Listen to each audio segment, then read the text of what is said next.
Hello everyone, I am Tessellating Hexagons in what I'm sure you'll recognise to be a very unfamiliar setting, so you won't recognise it because I'm clever like that, but I've decided to flex on y'all in the fandom because I have a very special guest that no one has ever interviewed before, or actually they have, so instead of me hyping up nothing in particular, I shall just have my guest introduce herself. Hi. Thank you, Tess. Hi, I'm Cassidy Civet. Apparently known now for being in 2 of the Eurovision fan recaps, both that exist currently, so that's cool. I am what everyone's freaking out about over on Tumblr and Twitter, like, who is this Eurovision furry? And it's me. I'm from Canada.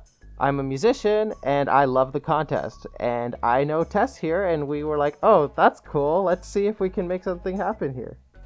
In a musical sense, not in any other sense, so shippers behave, or don't, I guess. This is the internet, people just kind of do whatever, no matter what I say. But yes, Wild West. Hi, I knew the Eurovision furry before she was cool. I was still cool before, I assure everyone we're listening. But in any case, so this is meant to be some kind of semi-off-the-cuff, semi-formal, semi-informal interview-type scenario situation. Semi-final. Ah. So I guess we should just open with, is there anything else about yourself that you just want to sort of lay on the table, just to establish, apart from the fact that we already knew each other, and I am 1 degree of separation away from relative relevance. And that degree is you. I am many degrees. In this suit anyway, I'm quite hot. But, thank you. Yeah, so...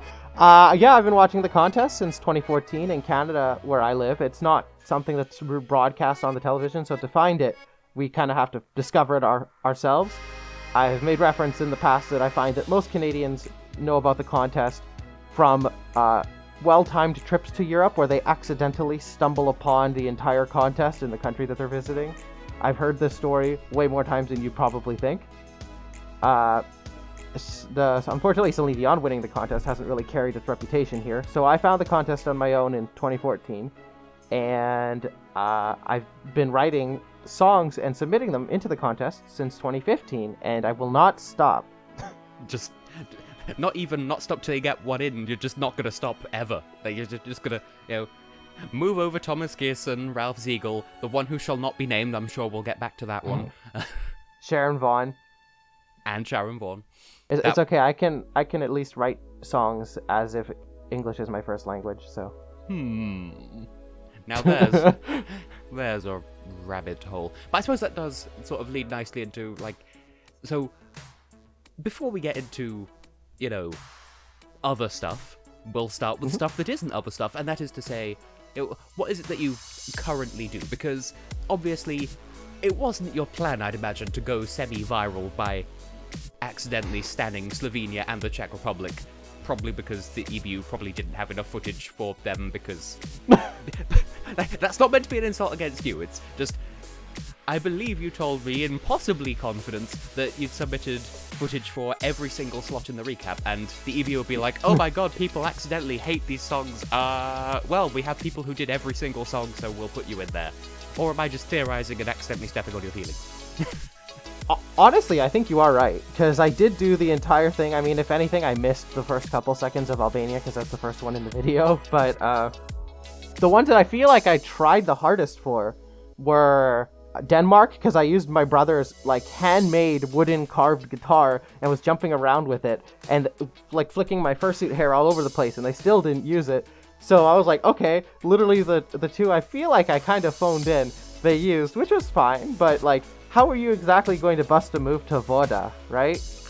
You could try. You could start a water party. But I did not expect to go as viral as I did. I certainly didn't even know that there was a response on social media when I showed up on Tuesday for the first semi-final.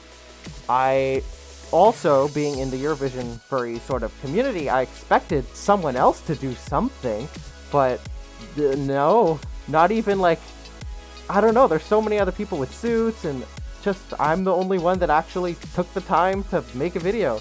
I mean, one of the only other people I know with a full suit in the Eurovision group is a nurse, so I know that he's probably busy.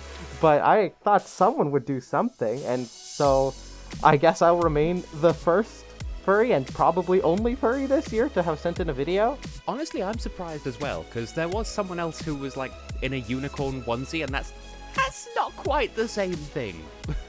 Yeah, someone tried to, someone like messaged me on Twitter. They're like, "Oh, Cassidy, you got competition." And part of me wanted to make some sort of a snide remark, but I also I haven't yet engaged in that low-key shade other than this one ESC Stan account person named Lana, who everyone's freaking out about, didn't make it into the Latvia recap, and she tries to tweet out on Tuesday. She's like, "Guys, I was the furry," and I responded like, "Haha, nice try, nope." And she hasn't acknowledged my existence yet, but everyone is saying justice for Lana. But as it stands right now, I think she should apologize. Wow. So even when there's not drama, there is still drama. This I was not aware of. I saw people getting sort of freaking out about, oh, so-and-so wasn't in the recap. Like, what are y'all freaking out about? I have no idea who this is. But I'm not here to sort of throw shade in a sideways direction, but yeah, the thing I was going to originally get to is, since obviously no one really plans on going viral, this isn't like on the same degree as like, the epic sax guy, just to keep it Eurovision related, but like, it's still relative viral infamy. So what is it that when do I get my wiki page? What is it that you do that you would actually want to be famous for? What is it that you put all your heart and soul into? And this is totally not a leading question for you to plug whatever it is you do.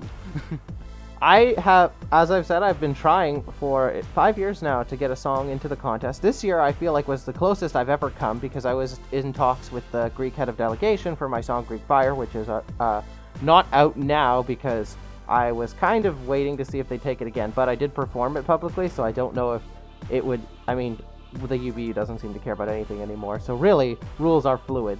But no, it's totally against the rules, and 1944 and Requiem and Forever, they didn't happen. Arcade. Yep. So nothing matters. Just do whatever you want. It's the purge.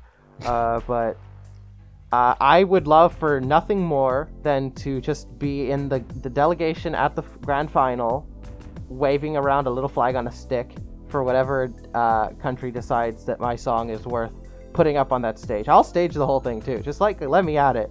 I swear, so many of my favorite songs that didn't qualify, I could have designed better stagings for. I feel like I think in terms of like music videos or stagings. Like, if I will come up with an idea, I have a list of songs on my phone that don't have music videos where I'm like, if I have the means, I will make videos for these songs one day. Are we the same person? Because this is a lot of stuff that I also like. I don't have a written list, but I think very similarly, and that's not just me saying that. I would also like to be part of the delegation. I also imagine how better to stage these things. I was literally talking yesterday about, look, if someone hired me to make a music video, I'm turning into the Smuckers guy. We don't even have Smuckers in this country. I don't know about Canada. This is turning into all about me, and it's not supposed to. So I guess we should move on to you and your sort of general. Aw, Tess, everyone loves to hear about you too. Yeah, but I suppose that sort of brings us on to just like your relationship with Eurovision over the years. Like, not as someone submitting, could have worked that better, but just as a regular fan. And that's not even an air quotes. Some people are like, oh yeah, regular but fursuit. But no, just as a regular fan, because you can be in a suit and still be normal. Lord knows, this is true. I would not be able to demonstrate that, but the principle stands. Yeah, I have engaged with the contest, definitely as probably someone a little bit more on the extreme side of fandom. Like, I'm not on, like, that kid from that BBC video, like, last year that could name each winner from each year. I can maybe do 1 in 10 of those. Like, I'm not at that point, but I engage with a lot of the, like, lead up to the contest. I just like all the national finals, too, where it's, like, discovering new music that might not make it to the big time, and that's part of the fun, too, is discovering all these songs and stuff like that. I have a long list of national final songs that I really enjoy. I referenced a bunch before in various other interviews, so I won't list them all here. Certainly, if you were to find my last FM and all the songs I've ever streamed, you would find that history there, too. I've run a furry Eurovision watch party last year at a friend's or former friend's, TLDR, later, house last year, which was cool. We ran our own fan vote, which Norway won, so that made a couple people mad.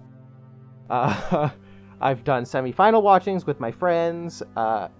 It's just something that I've tried to incorporate more into my life here. I keep finding people that like the contest, and I'm just trying to grow it locally as much as I can, because word should spread and we should broadcast that in Canada, I think. You see, I relate hardcore, and I'm in a country that actually does take part. Not that you'd know it. If we were deep sea divers. What? You're just gonna stop there? Okay. Yeah, that's it. That's all you get. That's all we paid for, and I'm not paying you. You can find the rest on my Patreon. No, I'm kidding. The funny thing is, I have a Patreon. I've not posted to it in ages, and approximately 5 people have the legal right to come to my house and assassinate me. That's one of the perks of supporting me on Patreon. Oh, dang. But in all seriousness, I suppose we could discuss a bit further. Like, I guess, if you don't think it's too, like, I don't know what the word would be. If it's too irrelevant, to look away from Eurovision just for a second, what furryism is to you. I mean, I don't know if other people call it furryism. I certainly do, because, I mean, I'm non-practicing, but I'm a part of the community. It's an open secret, so, you know, you're a bit more on the inside. I mean, you can't tell just by looking at you or anything. No, but I'm incognito right now. So, on the Tessellating Discord server, we had a discussion, I believe it was yesterday, about some of the, just what it's like on the inside of the furry world, and, well, I'd say everyone's experiences are different, but, I mean, I've just realized that there's a portrait of my persona literally in the background behind me. So, enough about me once again. Just, you know, what's your side of the situation like? You've got a picture of your Sona behind you. Meanwhile, on the side that I'm looking at here, the side of my laptop, the camera showing me spinning around, it's all pictures, like 40, 50 pictures in my quote-unquote work area right around my computer. So they're not visible around the webcam, but I assure you there are 40 to 50 pictures here from various countries, many of which participate in Eurovision. But for me, I've been a furry roughly for, like, I'd say generously maximum 8 years, minimum 4 years. I made my first sort of online furry account in 2012, just sort of lurked until 2016 when I went to my first convention, and then got my suit last year. It's not even a year old yet. And I have volunteered for conventions. I've gone to 15 conventions so far in my life. Since 2016, I've done 15. This year I was supposed to do 10 before everything exploded. I did manage to get 3 in before it all shut down. But at this point, you know, the future of that's kind of uncertain. Furry for me... Future's unnecessary. Who needs it? What even is planning anyway? It just works. What is time and space? In terms of fandom, I got asked a lot about my suit. There's a lot of misconceptions. I won't say what they are, but I'll just say what's the truth. I use my suit for performing and for singing and to getting into character, and it's more just an expression of myself. I wrote this down the other day, comparing the furry fandom with the Eurovision fandom, saying that it is, quote, an expression of self with a big importance in inclusivity and creativity. And I said, I bet you can't tell which fandom I'm describing with those words, because they are quite similar in that way. Right. Right down to all of the excess drama, am I right? Wink. But you know what I mean. Yeah. And I suppose, just for the sake of absolutely clarifying, because there are going to be high-profile naysayers out there, when you say performing, that's not, like... Because there are some people who drag the reputation down, and that's the exception rather than the rule. But, I mean, I'm speaking on your behalf. I mean, I'm a furry too, but, like, I'm not the one speaking on behalf of the community here. Well, I mean, I could make some sort of, like, OnlyFans account joke here, but... I mean, I barely know enough about that as it is, but... No, it is just being on stage. I've performed in basically every talent show for every con I've ever been at. A lot of those performances you can find just on YouTube just by searching my name, or dance competitions I've performed in too. I've done one of the larger ones. I'm not an especially great dancer. I don't think so. I'm more of like, just like I'm not like a Mozart level pianist. I'm more of a just like a pop singer kind of thing. Like I can play pop chords and I can dance like a pop singer, but I'm not like break dancing, like flips in suit kind of thing. I'm very much more focused on the song itself when I'm performing. I'll work on it. Gotta get to that Shakira furry level someday, but for now I'm more like, I don't know, what's a B tier pop star? I'm No like matter Camila what you say, Cabello. it will count as throwing shade. There, you get the Camila Cabello rabid fans after you now. Oh dear. I'm allowed to diss Camila because she is Hispanic and I'm also Hispanic. So, ha, take that. Hispanic? I thought you were Canadian. Nah, technicalities. You can't be more than one thing. That's illegal. I have dual citizenship. I have dual citizenship for Italy and Canada.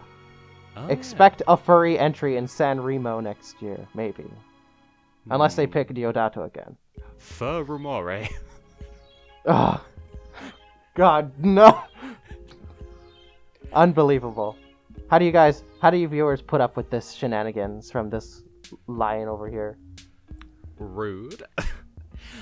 But in any case, then I suppose sort of the logical thing to take this interview next is, so we've talked about you, we've talked about Eurovision, we've talked about furriness and that whole bubble, so sort of squeezing the bubble such that it extends into a weird kind of ovular elliptical shape, such that its forwardness extends more towards the front. The future, what's the future looking like for Cassidy the Civet? God, that is some vivid ass imagery there.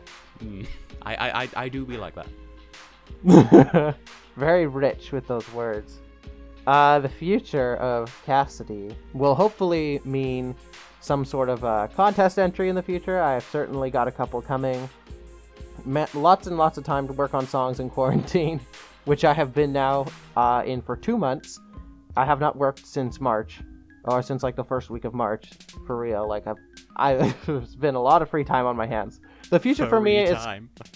Oh gosh, that's a legit expression at cons because everything's always late. It's always running on furry time.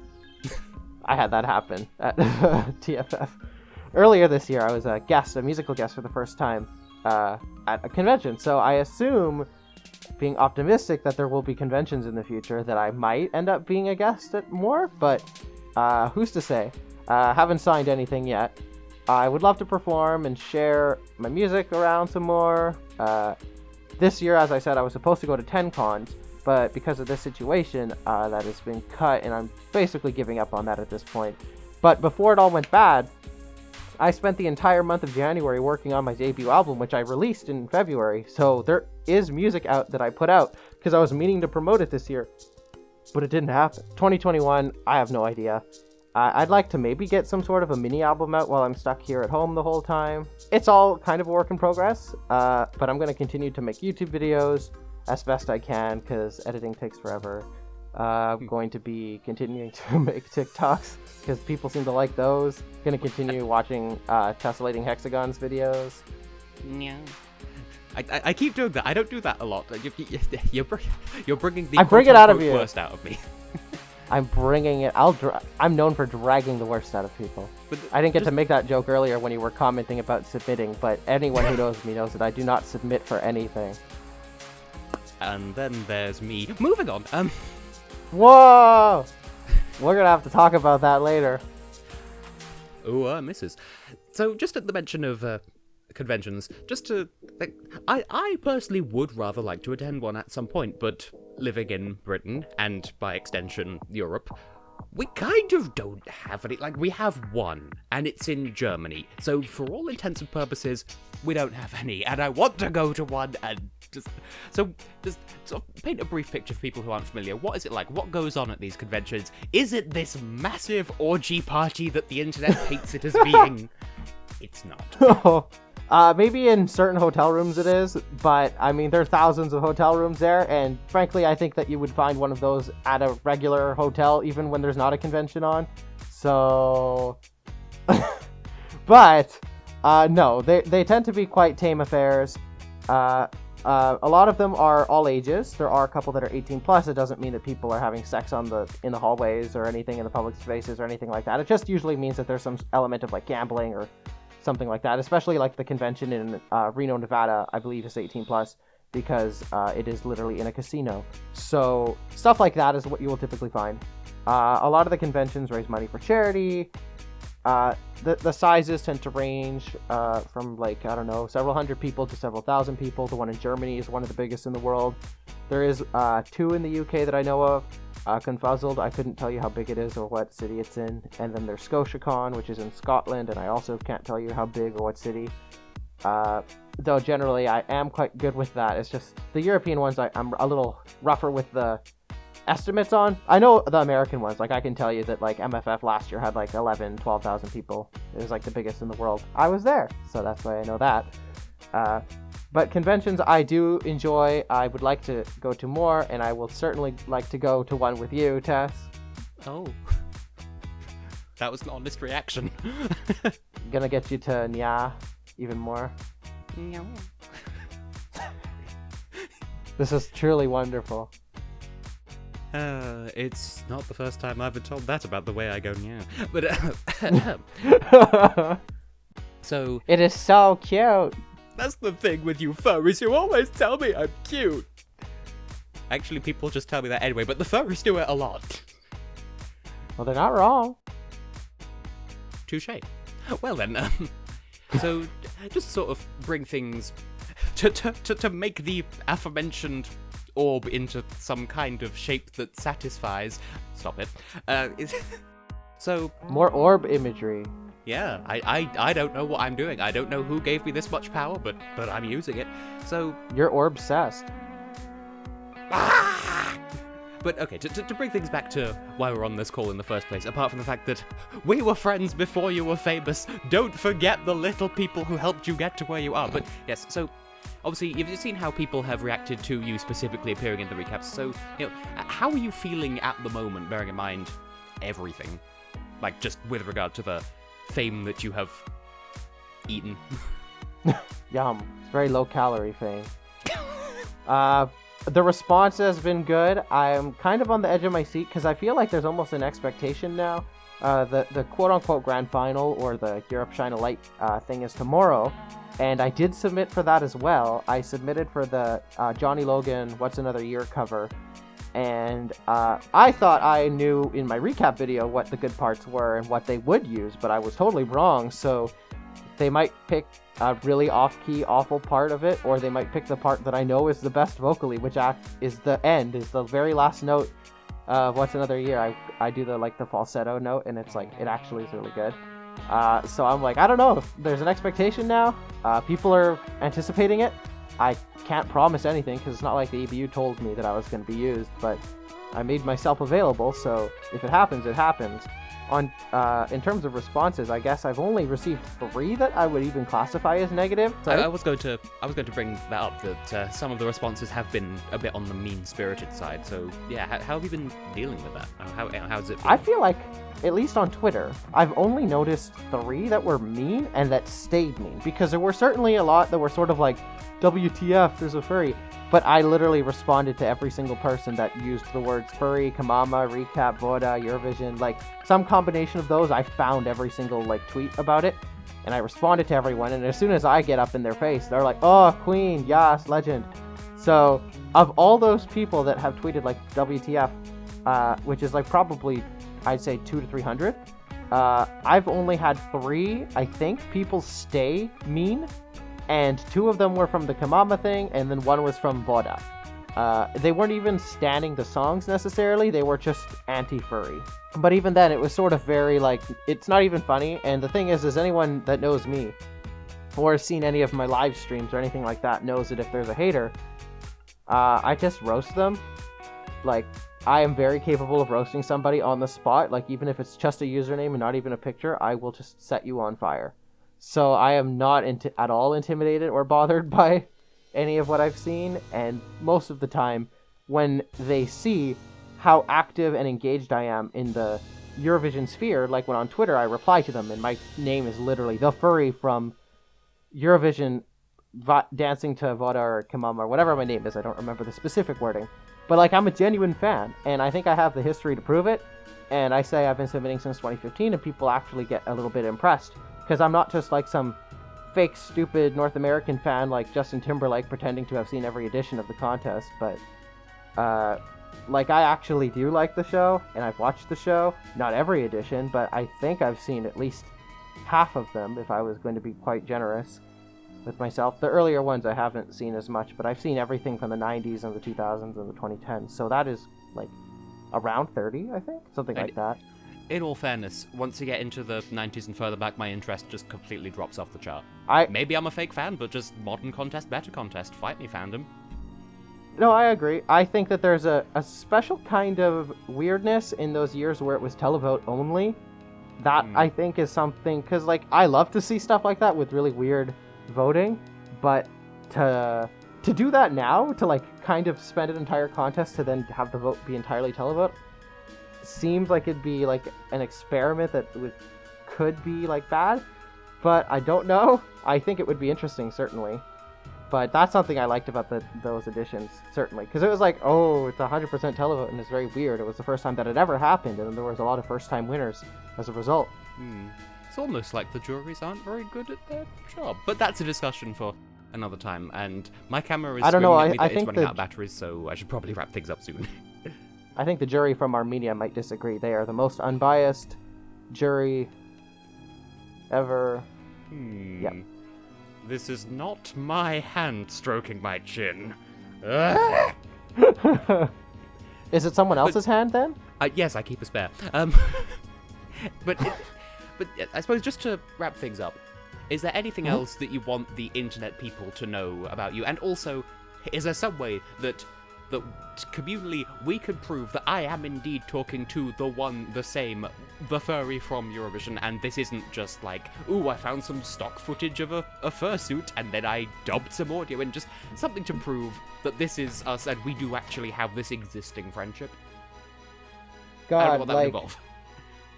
No, I'm working on something. Give me a second. Oh. But, stock footage? I don't know about that. I mean, my suit's gonna show up in a Netflix movie later this year. I've been paid to have my suit used for stuff. So, hey, and when I tweeted that, too, Netflix, people were like, oh my god, they're going to be in the Eurovision Netflix movie. And I had to immediately respond, like, no, this is not what I meant at all. I get it. The connection, I understand. But it's not me. I'm not in there. But if they want me to, I will totally do it. But they better give me a credit, damn it. I'm still salty that they didn't invite me to be part of the panel of YouTubers reacting to stuff. I'm a YouTuber. Right? Who are those people? I don't even know. Oh no, I fudged this up. Okay, I'm doing it. Okay, I'm not done. Okay, I changed my mind. I'm doing it again. One eternity later. Okay, I'm done now. Okay. You wanted proof? Should I be worried? Because I have no idea what's going on over there. Well, surprise! We've sent someone to your house right now to kick your door down and set everything you own on fire. Congratulations.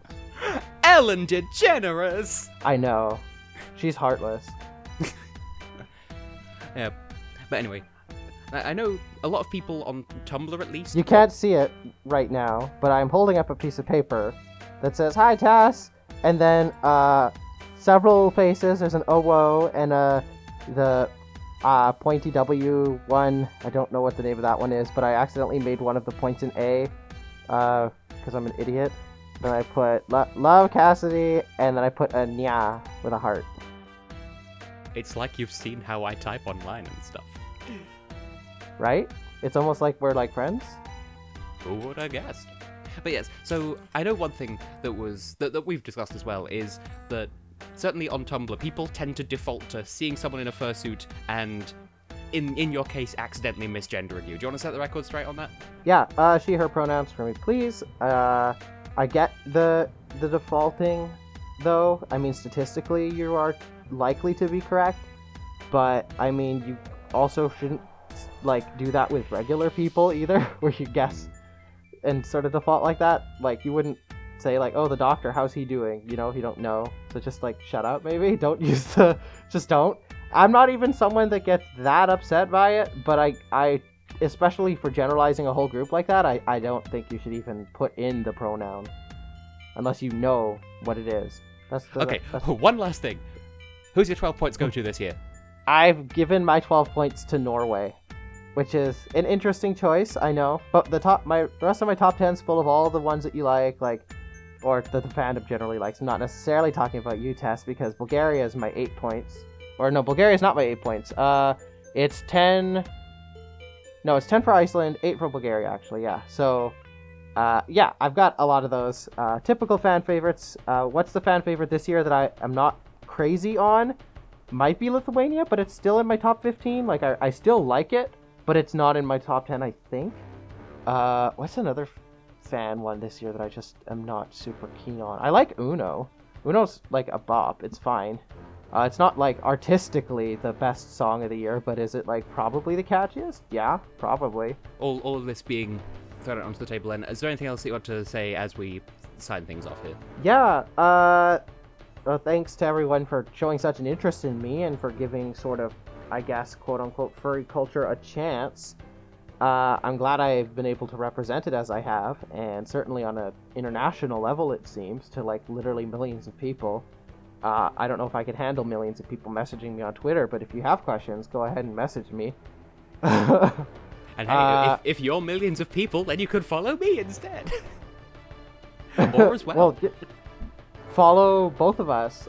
Tess makes amazing Eurovision videos that I've been watching for, I think, like 2 years now? Or this is the second year, I think. Really? I think I found your channel last year when you exposed yourself in the Lithuania video with that great furry reveal, and then I was immediately like, oh whoa, in the comments, and I dragged you into the Eurovision furries group. I didn't even know what Telegram was until you happened. I've brought so many people into that group. But yeah, I am a musician, like I said, Patreon, Twitter, I've got original music out, I have an album out, continuing to work, potentially a guest at more conventions. If you're a furry, just like, I don't know, check me out. If you're not a furry, I don't know, check me out. You get the same answer because music is for everyone. Music is for everyone. Yeah. So. And that's about it. Yeah. Yeah. So thank you for joining me, and thank you for watching, if indeed you still are at this point, and if you're not, then how dare you? How dare I'm not making sense here. So yes, thanks for joining. Thank you for joining as well, Cassidy, and I guess stay tuned to this channel because I make good content. Rest of his top 41 coming, so watch out. Oh yeah. Surprise number 1, Russia. Uno, Little Big. It's on the list twice.